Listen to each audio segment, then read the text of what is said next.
একটাই পোস্ট, বাকি সব ল্যাম্প পোস্ট। কর্মী সম্মেলনে বিতর্কিত মন্তব্য তৃণমূল প্রার্থীর। পূর্বস্থলী উত্তরে তৃণমূল প্রার্থী বসুন্ধরা গোস্বামী, বাম নেতা কীর্তি গোস্বামীর মেয়ে বসুন্ধরার মন্তব্যে বিতর্ক।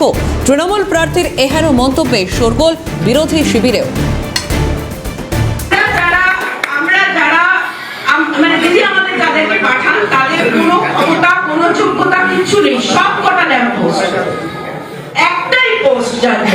পশ্চিমবঙ্গে সব কটা ল্যাম্প পোস্ট, একটা ধাক্কা দিলে সবার পোস্ট একেবারে ঝুরঝুর করে ভেঙে পড়ে যাবে। আমাদের কোনো ক্ষমতা নেই, আমাদের কাছ থেকে আমরা এই মন্তব্যের পাল্টা বিজেপির তরফ থেকে কি বলা হচ্ছে শুনবো। ঠিকই বলেছেন যে তৃণমূলের একটাই পোস্ট, বাকি সব ল্যাম্প পোস্ট। এখন বর্তমানে ল্যাম্প পোস্ট আর নেই, কারণ 2021 বিধানসভা নির্বাচনে ওনাদের নেত্রী মমতা ব্যানার্জি তিনি চ্যালেঞ্জ করে নন্দীগ্রামে দাঁড়িয়েছিলেন আমাদের নেতার বিরুদ্ধে।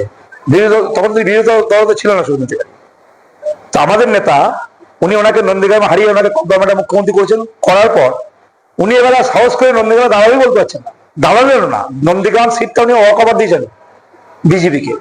উনি দাঁড়িয়েছেন কোথায়? ভবানীপুরে। আর এবছর আমাদের বিরোধী দলনেতা চ্যালেঞ্জ করে ভবানীপুরে দাঁড়িয়েছেন। আর দাঁড়ানোর সঙ্গে সঙ্গে কি বলছেন যে আমি 365 ভবানীপুরেই থাকি, আমি ভবানীপুরে মেয়ে। তার মানে দেখো, বাংলার মুখ্যমন্ত্রী আগে উনিও বলতেন 274 সিটে আমি দাঁড়িয়েছি, এবার আর সেটাও বলছেন আমি ভবানীপুরে দাঁড়িয়েছি, আমি ভবানীপুরে। অর্থাৎ ভারতীয় জনতা পার্টি আজকে মমতা ব্যানার্জিকে ল্যাম্প পোস্ট বানিয়ে দিয়ে ওনাকে আজকে ভবানীপুরের নেত্রী, ভবানীপুরে মেয়ে বানিয়ে পাঠিয়েছে। উনি আর বাংলার মুখ্যমন্ত্রী নন, ওনার বাংলার মুখ্যমন্ত্রী চলে যাওয়ার সময় অপেক্ষা। আর